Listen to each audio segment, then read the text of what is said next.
তাৎক্ষণিক আমরা তার বসত বাড়ির লাকড়ি রাখার যে ঘর, সেই ঘরে আমরা মাটি খুঁড়ে প্লাস্টিকের ড্রামে রক্ষিত ৫টি গাঁজার গাইট বা পুটলা যেটা বলা হয়, আমরা উদ্ধার করি।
গতকাল ১১ ফেব্রুয়ারি রাত সন্ধ্যা অনুমান ৯:৩০ ঘটিকার সময় হালুয়াঘাট থানা পুলিশ গোপন সংবাদের ভিত্তিতে জানতে পারে যে একজন নিষিদ্ধ গাঁজা পরিবহন করছে।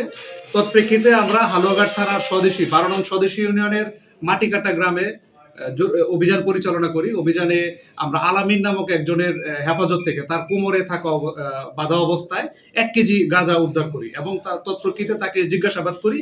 জিজ্ঞাসাবাদে সে জানায় যে তার বাড়ির ভিতরে আলামত আছে, আমরা জানতে পারি। তাৎক্ষণিক আমরা তার বসত বাড়ির লাকড়ি রাখার যে ঘর, সেই ঘরে আমরা মাটি খুঁড়ে প্লাস্টিকের ড্রামে রক্ষিত ৫টি গাঁজার গাইট বা পুটলা যেটা বলা হয়, আমরা উদ্ধার করি এবং তারপরে পরিমাপ করে দেখা যায় মোট হচ্ছে ১১ কেজি। ১ কেজি ছিল তার কোমরে বাঁধা, আর ৫টি গাইটে ছিল হচ্ছে ১০ কেজি। মোট ১১ কেজি গাঁজা হালুয়াঘাট থানার অভিযানে উদ্ধার করা হয় এবং তার পরবর্তীতে আমরা মাদকদ্রব্য নিয়ন্ত্রণ আইনে প্রয়োজনীয় আইনগত ব্যবস্থা গ্রহণ করি।